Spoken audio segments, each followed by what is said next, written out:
tomboy, tibo, lesbiana. Ano nga ba ang istorya sa likod ng mga katagang ito?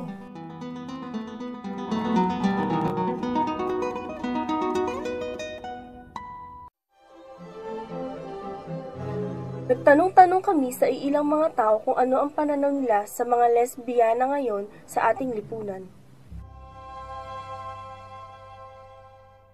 Sa ngayon, nakita ko kasi nagkalat kasi talagang sabi natin mga bad influence sila kasi bakit naman nakalagay sa Bible na dalawa lang talaga ang nilalang ng Panginoon na yung bata laki lang, di ba?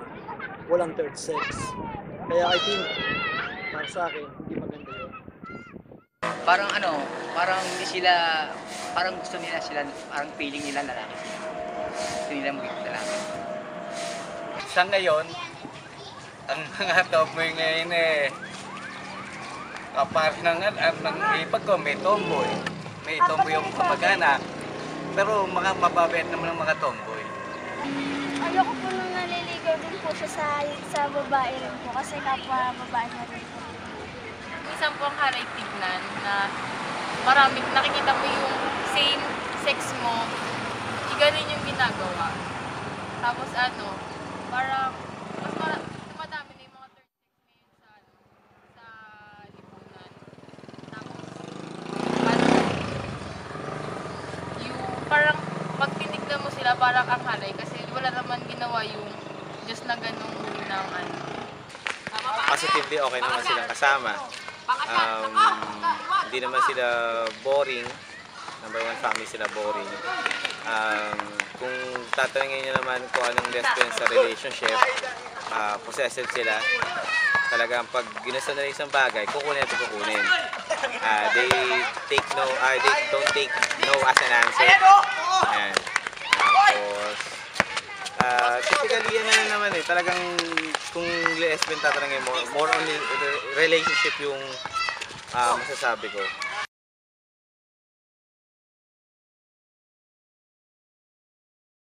Never. Bakit hindi? Kung ako yung magiging daan para maging tunay siyang babae, kasi alam ko na kapag naging tunay siyang babae, sa pamamagitan ko, maliligtas din siya. Kasi yun ang gusto ng Panginoon yung mga ganoong mga third sex, mauwi talaga sa totoong nila. Conforme kung gusto type ko siya o ano. Pero kung masyadong ask ka lang kilos niya, parang ayaw ko. Oo, it's a big challenge. Lalo kung sabi natin maganda yung lesbian, oo, why not?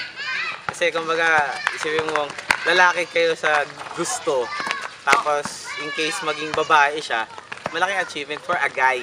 Kumbaga, ego for a guy na kapasagot mo isang lesbian.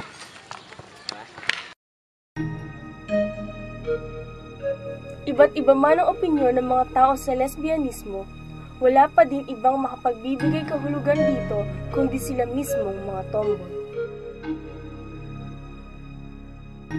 Bakit di natin personal na alamin ang mga dahilan kung paano nagsimula ang lahat? Bakit nga ba may mga kababaihang nagkakaroon ng interes sa kapwa nila babae? Bakit nila nakikita ang kanilang mga sarili bilang isang lalaki? Narito ang ilang mga storyang sasagot sa ating mga katanungan.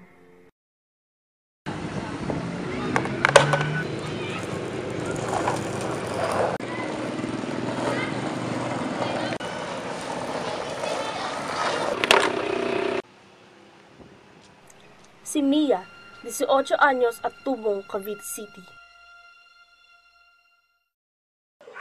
Makaka-categorize ko sarili ko soft butch. Soft butch, isang terminolohiya na ginagamit sa mga tomboy na nagdadamit na panglalaki at pangbabae. Na-realize ko to nung first year high school ako. Kasi may kaklase ako na, ewan ko, basta parang may feelings ako na hindi ko alam na habang tumatagal, na-realize ko na yung pala yun, yung parang nagugustuhan ko siya. Pero nung problema ko, kasi ayoko minsan sa sarili ko na babae yun. Di nag-try ako mag-boyfriend. Wala, hindi ko trip.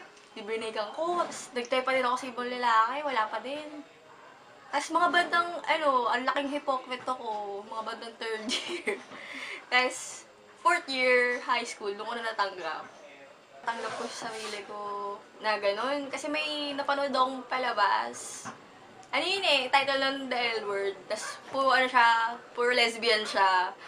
Tapos, dun ko na-realize na okay lang pala na magpaka-out ka sa labas kahit di nila alam, ganyan-ganyan. Walang may pakialam kung ano gusto mo gawin kasi ikaw naman yung gagawa nun. Buhay mo naman. Wala naman silang pake. Di ko nga alam kung alam ni Mami Kasi hindi siya nagtatanong yung tipong pag mag-uwi ako ng girlfriend ko sa bahay, o kaya ng babae. Nakaka-attract na attention ko. Maganda legs. Collarbones. Ano pa ba? Maganda kumanta. Ano pa ba? Siyempre, sexy. Tapos, di naman yung hindi mas lalala sa akin pagdating sa bisyo. Gusto ko yun kasi siyempre, para pag-gimmick, makakasama din siya. Parang tropa-tropa din. Hindi yung tipong KJ magte-text sa'yo, ayoko nandiyan ka, umuwi ka na, ganyan-ganyan, ganyan-ganyan, ganyan-ganyan.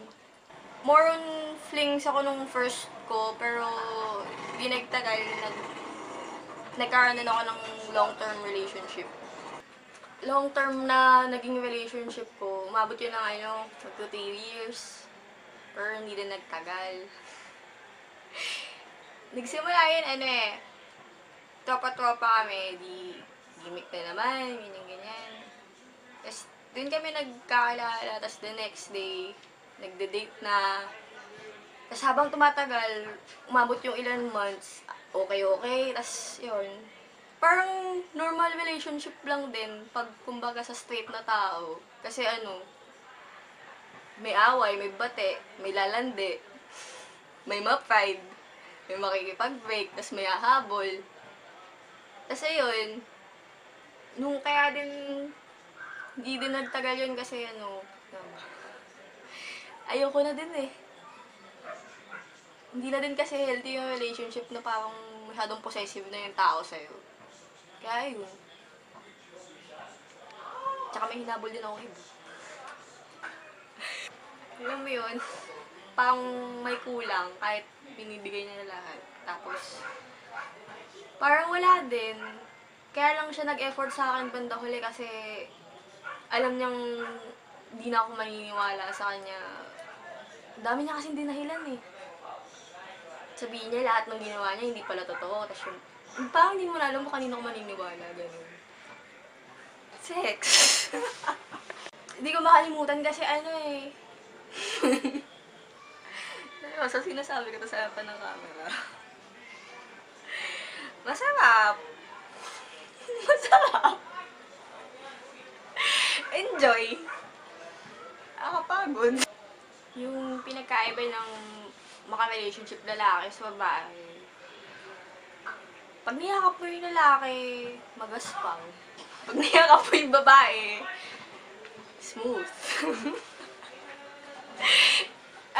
Hindi. Pero seryoso, ewan ko, mas parang alam mo yun, may karelasyon kang babae, parang may kapatid ka, may best friend ka. Basta yung parang ganun, tropa kayo, pero at the same time, hindi. Ganun. Pag sa lalaki, hindi bihira yung ganun Makita mo naman ibang hindi naman lahat ng lalaki yung ganun. Komportable kasi ako pag ganito ako. Tapos parang, madami na sabihin, ang astig ko daw, ganyan-ganyan. Nag-skate daw ako. Tapos iba daw ako pumorma. Hindi daw sila makapaniwala, sayang daw ako. Sayang, nag-enjoy naman ako, ganda naman pinto ko. Kumbaga sa bakla, di ba bakla, naamoy nila kapo bakla.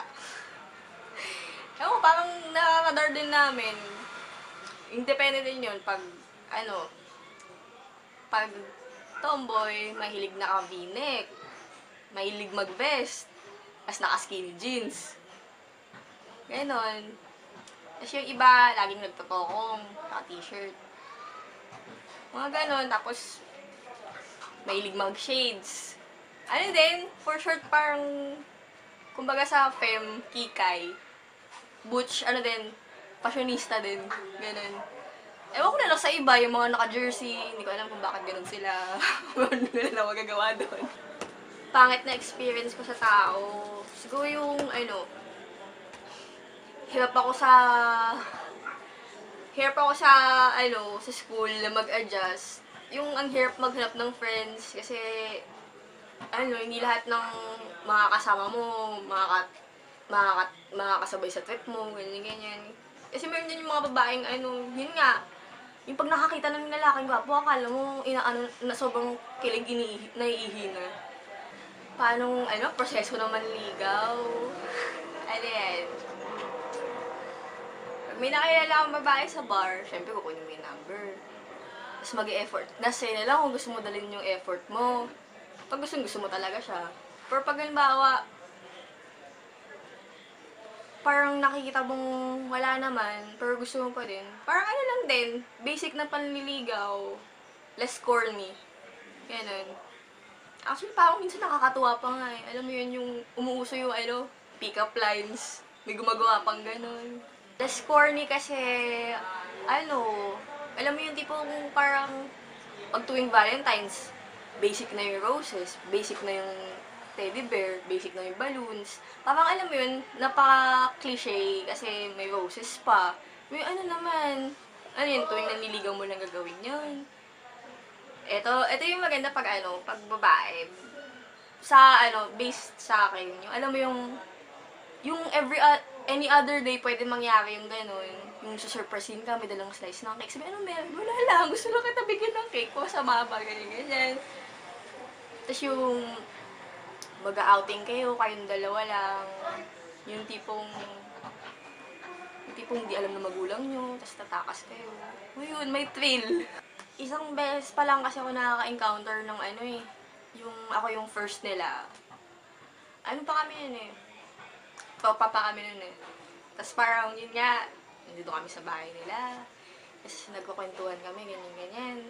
Tapos parang alam mo yun, yung out of the blue, yung last thing na i-expect mo gagawin niya, tapos halikan ka niya. Di rin naman kami nagtagal, binikan din ako. Wala akong plano magbago, kasi ganito na ako eh, masaya ako dito eh. Basta yun, masasabi ko na lang, if you want to be happy, just do what you have to do, don't mind anybody else. Because it's your life, and they don't have the right to judge you. No matter who you love.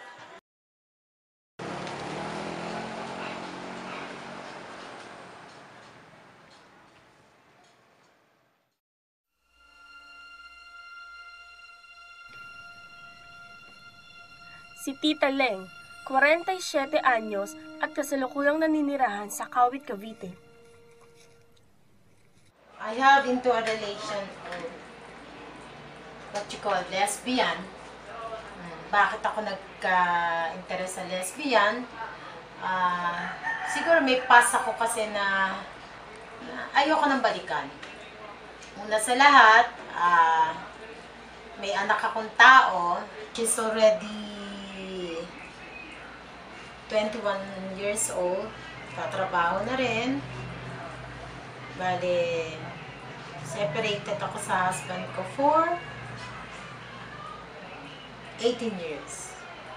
So, finokus ko lang yung sarili ko sa anak ko. Hindi na ako nakapag-asawa ng guy.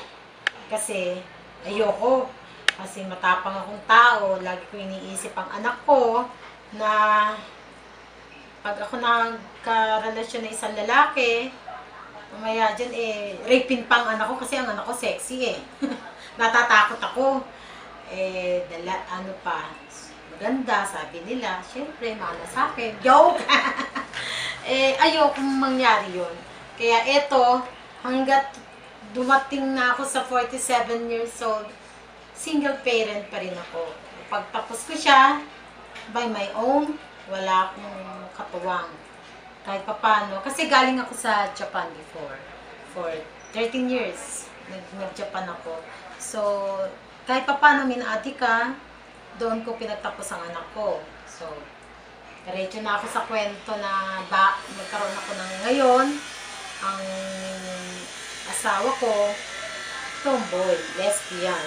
Bakit ako nagkaroon ng interes sa kanya? Kasi yung bang, noon ayoko talaga sa tomboy. Nakapagsalita ako noon na ako papato sa tomboy. What a heck? Same sex? Sabi kong ganon. Kinain ko lahat ang sinabi ko. Kasi na fall in love ako sa tomboy. Bago pa ngayon tong asawa ko, meron pa akong tomboy una. 11 years ko pala siyang karelasyon. Pero niloko rin ako. Una nga, ayoko na rin sana di-give up na ako sa tomboy na 11 years kong karelasyon. Naulit na naman ngayon. Nagkahiwalay din kami. Pumato siya sa ibang babae. Na pera. Siyempre, hindi na ako nag-Japan kaya ganun. Pero hindi lahat ng tomboy ay ganun. Ngayon na nakasama kong tomboy, napakabait, napaka-generous, napaka-helpful sa lahat ng bagay. Ipinagmamalaki ko talaga siya. Pangalan niya, Elaine Alvarez. Siya, super bait. Wala akong masasabi sa kanya. Talagang down to earth. Ngayon yung aking jowa naman ngayon, jowa means asawa. Salitang bakla yung pasensya na. ang asawa ko, bali, natuklasan niya yung pagiging gano'n niya. Ano ba yun?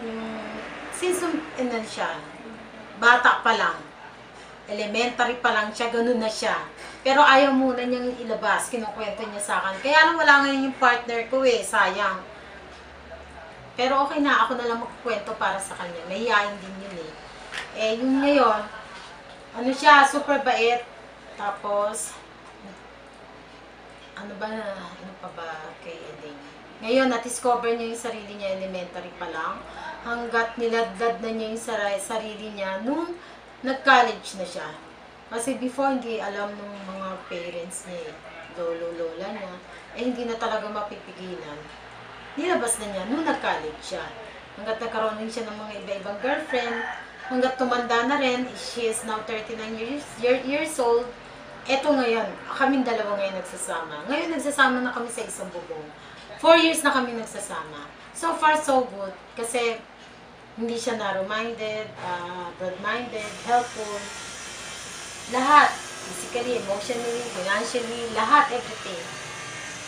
Kaya mahal na mahal ko tong tao to. Bakit ako na-fall in love sa ganong klase? Kasi naiintindihan niya ako. Lahat na nangyari sa buhay ko, na paliwanag ko na sa kanya, nakwento ko sa kanya, everything, naiintindihan niya. Hindi niya ako lolokohin. Naramdaman ko yung hindi niya ako lolokohin. Hindi katulad ng una kong tomboy na niloko ko for 11 years. Ang sakit! Ang sakit-sakit nung kasi buong buhay ko, ginugol ko sa kanya Nag-Japan ako, andun yung maloko ko. Tiwala ka sa pera, yung pala lolokohin ka. Pero lahat hindi ganong tomboy. Itong Elaine na to ngayon, hindi siya ganon. Yung Pasko, name naman yun, Jojo Arca. Yun ang lokong tao. Sa talaga. Yung Pasko naman sa asawa ko naman, na lalaki, ano naman yun, babaero kasi seaman loloko, sabi nga nila. Yung karanasan ko sa lalaki, sa tatay ng anak ko, hindi ko talaga makakalimutan. Kasi yung taong yun, minahal ko rin ng todo-todo. Kasi siya lahat-lahat siya lahat ang nakauna. Kahit nagja-Japan ako, kasi tingin niya sa mga nagja-Japan, lahat masama. Kaya ilang beses na ako nag-Japan, yun, siya yung nakauna sa akin lahat-lahat. Bali, manloloko nga, hindi ko na kinaya. Kasi, una, pilit kong pinilalabanan kasi, para for the sake of my daughter. Kaya lang hindi ko kinaya na talaga kasi humaharap na sa akin ng mga girl lalo. Isa nga ka-schoolmate ko pa sa St. Joe. Beverly ang pangalan mo. Bali, hindi ko na kinaya. 5 taon kong, 5 times kong pinatawad, paulit-ulit. Hanggat sumuko na ako. ayoko na. Kasi kaya ko naman buhayin ng anak ko eh. Hindi naman ako invalido. Kaya hanggang ngayon, wala pa rin silang, kaming dalawa, wala kaming communication. Pero yung tatay niya, may communication sila, nag-sorry siya. Pinahatid niya yung sorry. Umiyak nga yun dahil nakita sila. Kasi gusto makita ng anak ko. Nakita sila itong last year lang. Ayun, so far, so good. Humingi ng kapatawaran, di nag-workout ng ano namin. Anal na rin ako. Okay na kami. Kaya, dalaga ako. Pero, hindi na ako mag-aasawa. Ayoko na. Kasi tama na sa akin si Elaine. Ayoko na kasi makaranas ng, yung sabi nga nila, may kasabihan na kukuha ka ulit, tapos ipupukok mo lang sa ulo mo, yung mga ganung salita. Ayoko na lang ganun. Kumbaga, tama na. Nag-isa lang lalaki sa buhay ko. Tapos, nga lang, 2 tomboy ako nagkaroon ng relasyon. Ngayon yung sa anak ko naman, syempre, may anak ako.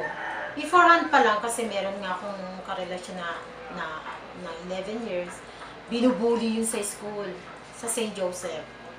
Pero, in-explain ko sa kanya, habang lumalaki siya, naiintindihan niya. Kasi in-explain ko sa kanya na kaya ako hindi nag-asawa, kaya hindi ako nagano ng lalaki, kasi because of you. Kasi matapang akong tao eh. Basta okay lang na magsama tayo mag-ina. Kung ako man ay pumatol sa tomboy, companionship lang to. Hindi naman ako katulad ng ibang babae na beyond the point ang ginagawa. May limitasyon kami. Kumbaga companionship. Up to now, naiintindihan niya kasi lalo na ngayon, tanda na siya, nagtatrabaho na nga siya, mas lalo niyang naiintindihan ako. Kasi kung saan ako masaya, doon siya. Hindi niya ako ninanag, hindi niya ako sinusumbatan.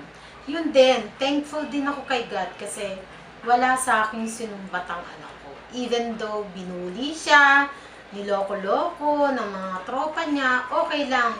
Pero masakit kasi siya yung nag-suffer. Meron times na gusto kong hiwalayan yung partner kong lesbian, kaya lang hindi ko kaya kasi mahal ko. Yung before. Yung nagkahiwalay rin kami, ayoko na sana, kaya lang dumating. Kasi ganito yun eh. Maraming nanligaw sa akin. Galing ako sa Japan noong 2007. Then, pagka uwi ko dito, maraming nanligaw sa akin lalaki. Lima sila actually. Kaya lang, pag sinasabi nila sa akin na pwede ba tayong mag-dinner date, mag-date. Pag sinabi kong kasama ang anak ko, ayaw nila. Sabi ko, what the heck? Sabi ko, ayaw nila. Pwede bang tayong dalawa? Ang anak ko, nababasa yung text. Pag ganun, ay loko to ma, tabla. De-delete niya yon. Hanggat nag-pray ako kay Papa God. Sabi ko, Papa God, kung sino man ang gusto mo sa akin, mapababae man o mapalalaki, tatanggapin ko. Eh, ang dumating sa akin eh, ganun na naman. Which is, minahal ako talaga. Tomboy na naman tong karelasyon ko. Kasi, siya rin may past na 9 years na nagkahiwalay sila. Hindi na iba yung dito sa part ng Noveleta. Kilala rin sila. Kaya lang, nagkahiwalay din sila dahil single girl naman. Kumbaga kami, destiny naming dalawa. Kasi pinag-adya talaga kami ni Papa God. Kasi pareho kaming sorry to say dinamay ko pa si Papa God, pero maiintindihan naman ako sa taas. Humihingi naman ako ng kapatawaran sa kanila. Kasi tao lang kami ni Elaine na marunong ding magmahal. Bale, ang nangyari sa amin ni Elaine, dumating din sa point na nagkaroon na naman kami ng away sa pamilya ko. Kaya kung asikasuhin ko naman siya bilang tunay na lalaki, I never treated her as a woman. I treated her as a guy. Man. Kasi siya yung pinaramdam niya sa akin. No offense meant sa mga lalaki, pero yun ang nararamdaman ko sa kanya. Kasi mas daig niya pa ang lalaki. Para sa akin ha. Huwag kayong magagalit mga guys. Kung may same-sex marriage po, gusto niyo po siya pakasalan? Yeah, magpapakasal talaga ako. Actually, gusto nga namin magpakasal eh. May plano kaming pumunta ng Canada kasi doon pwede. Meron tayo sa Quezon City, kaya hindi ko rin type kasi nahiya ako, nasa sama ka lahat eh.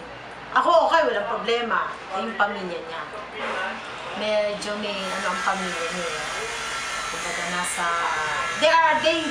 They belong to a prominent family, that's why. Pero kung ako lang, tatanungin, a big 100% magpapakasal ako sa kanya. Ganun ko siya kamahal. Wala nang hihigit pa. Kaya talagang hindi pwede yung magkahiwalay talaga kami. Kaya we're bind as one na talaga, as husband and wife. Tao lang kami, marunong ding magmahal. Ika nga ni Tita Leng. Ngunit, ano na nga ba talaga ang katayuan ng lesbianismo dito sa Pilipinas? Ano ang layunin ng mga organisasyong kanilang itinatag? Alamin natin ang mga kasagutan sa iilang organisasyong aking nakapanayam.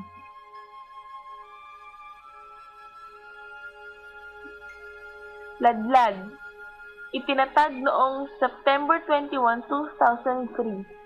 Ang Ladlad ay isang samahan ng mga lesbian, gay, bisexual, at transgender. Ang samahang ito ay naniniwala at patuloy na lumalaban upang makakamit ng pagtanggol mula sa mga taong mapanghusga sa ating lipunan. From then on, we decided to do more focus work sa LGBT rights, no? Na more legal base, utilizing my legal background kasi I'm a graduate of the UP College of Law, and along with other classmates, graduates of UP Law, we put up this unique alternative lawyering NGO na nag-cater siya, the only one actually that caters to sexual minorities, so LGBT community. So that's known as Rainbow Rights Project. So predominantly kaming lesbian-led, and yung body niya is karamihan lesbians talaga. But we also have gay brothers na volunteers, na members, and also transgenders, and also straights. So yun ang ina-emphasize namin. It doesn't necessarily mean that you support LGBT rights, you have to be part of the community. You can be straight and still support the LGBT rights community. So as far as lesbian work is concerned, ang background ko kasi while I was still studying law, kawimenan talaga. I was already exposed to trainings forum ng mga women's rights, no? Even in College of Law, I was also volunteering for child rights, no? So ang background ko talaga NGO, volunteer work, women and children at first. And then from then on, because ang mga lesbian issues noon nakapaloob lang sa parang gender desk ng mga women's NGOs, sila lang talaga nagtatakal ng lesbian issues noon. So they had libraries, they had special mga dialogues on lesbian issues, gano'n. Samantalang yung mga gays naman noon at that time, nakatago rin sila, nakapaloob din sila sa mga HIV/AIDS work. So gano'n nagsimula ang LGBT rights work in the Philippines. So gano'n din ako. But when I graduated sa UP College of Law nga, parang nagtuloy-tuloy na advocacy work ko. So hindi lang siya lesbians, but nag-expand na siya into LGBT talaga, catering to everyone. Because of our work sa Rainbow Rights, kinailangan palagi ni Denton sa Ladlad ng tulong. So nagiging parang kaming legal arm niya noon. And then eventually, exposure ko sa ibang organizations din, it got me nominated, no, as a party list rep. No? So 2006 yon, I was 4th nominee noon. Hindi kami na-credit. No? 2010, no, we ran again. This time na-credit naman kami. I was second nominee then. And then I served also as vice chairperson ng Ladlad. And then itong recently held naming Ladlad convention, Danton ran, no? So siya yung naging second nominee, ako third nominee. Wala pa kaming elected na officers for now because we had a new board. So board will decide kung sino yung next na set of officers. Gaya ng Ladlad, ang Rainbow Rights Project ay isang samahan ng mga aktivista na naniniwala sa mga karapatan ng LGBT community. When it was raised, the case was raised to CHR, Regional Commission on Human Rights sa Cebu. It was thrown out. Wala daw discrimination. Can you believe that? It was just a dress code issue daw. Diba? Parang, hello, several years later, hello, Aruba Bar, si tawag dito, Inday Garutay was again showed out. Improper dress code daw. Improper, walang improper. She wasn't indecent. She had a nice blouse. She was wearing slacks and heels. Ang problema lang ng institution was that cross-dresser siya. Okay? Several years later, 2 years later, bibigyan ng hari, Aruba Bar again. No? Again, she was properly dressed. No? Wala namang kabastusan. Hindi siya naka-chinelas, hindi siya naka-shorts, no? Hindi naman siya naka-strapless din. It was a decent dress din. But, cross-dressing din yung issue. So, they were again shown out of the bar. No? There were several issues din sa Makati. No? So, makikita mo na it goes everywhere, all over the Philippines. It happens, a discrimination case happens. So, nagkaroon ng press con against the condemning the pellet gun shooting in Cebu, and then they started to support a local councilman who was pushing for anti-discrimination ordinance in Cebu. No? So ngayon, aktibo silang nagpo-pursue noon, buti naman, no? Because there was a provincial board member who proposed an LGBT-friendly ordinance noon, hindi sila masyadong nag-support, no? But this well-intentioned board member sa Cebu had it in his mind na dapat protektahan talaga ang community. So ngayon medyo nag-aktibo na sila doon. Nabuhay ang Cebu Pride. They affiliated with Rainbow Rights. So they're called Rainbow Rights Cebu. No? Varied ang age groups nila doon. Supporters. May mga straights din na in Mindanao. Ano siya? Media ang connection niya. He's a straight guy. And ang sabi niya, offer niya, free sa kanilang local network, TV and radio. So, i-cover daw nila. So, bilang all of a sudden, we have a lot of media exposures. No? We also have, sabi ko nga ito, na-feature kami sa newspaper, di ba? Supportive ang mga print media din. No? Sabi ko nga noon dati, ang media, hindi namin yan masyadong katulong. No? Bagamat, sila pa yung nakakadagdag sa discrimination because of stereotyping. No? But recently sa Ladlad, they have proven most effective. No? Free exposure. Kinakagat nila lahat ng mga issues namin. No? So, basically, we relied on that. No? Free media exposures. It helped the campaign. Also, suggestion. It's a big suggestion from the young, no? The LGBT youth. Sabi nila, you don't have money, but social networking is free. The cyberspace is there. Why don't you utilize it? So, natuto kami. Siyempre kami older generation, di ba? Hindi na kami lahat techie. So, we realized, oo nga naman. No? So, social networking sites were very useful sa campaign. Nakatulong din yun. For a group na walang funds, that is a big step. Sabi ko nga sa kanya, for a single seat sa party list system, no, sa Congress, you need 150,000 votes, at least. No? When the Ladlad case, no, was finally, vinindicate kami ng Supreme Court. Kasi diba, dininay kami ng accreditation ng COMELEC. We had to raise it to the Supreme Court. So when the decision of the Supreme Court came out, we only had 3 weeks left to campaign. Sabi ko, but given that, sabi ko, we had about 130 votes. 130,000 votes. For 3 weeks of campaigning. Imagine that.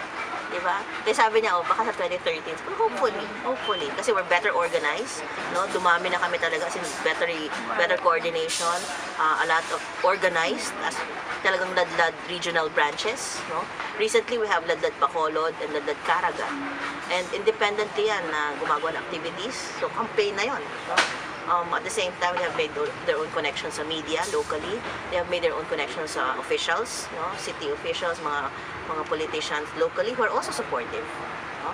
So, we're working. More of us are working right now, which is a tanong mo about coordination and organizing. No? More of us are working now together as Ladlad.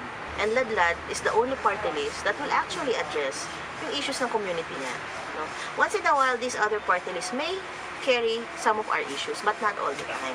Yung tumbok na tumbok lang talaga would be Ladlad LGBT party talaga. No? As you know, Tito Boy has a lot of business connections. No? One of his holdings is an ad company. So sabi niya, this is a free, I will ask my friends to help you design a campaign. No? So ang start ng campaign na yun would be to change yung symbol nyo, more identifying as Ladlad. Kasi sabi mo, masyadong flat yung dati naming ano, oo. Actually, yung simula nun, hindi ganun ka-colorful. Yung original na butterfly ni Danton was really just a pink butterfly na tao. And then, ginawang colorful ni MJ, yep, of Leap, no? Still, parang flat siya, one-dimensional, di ba? Hindi active. So, sabi ni Tuboy, I want something more positive, more active, more engaging. So, yun ang bili niya doon sa ad company. So, they came up with this idea, keep the butterfly. Because it will always be our symbol. Kung hindi rainbow, it will be a butterfly. And then, kailangan may tao pa rin. Kasi sabi niya, yun yung puso na connection mo with human beings. And then, yung motion niya, parang lumilipad instead of flat. Kasi parang nakapwesto naman gano'n. This one is more in motion, more active, more engaging nga naman. So yun, kaya pinalitan.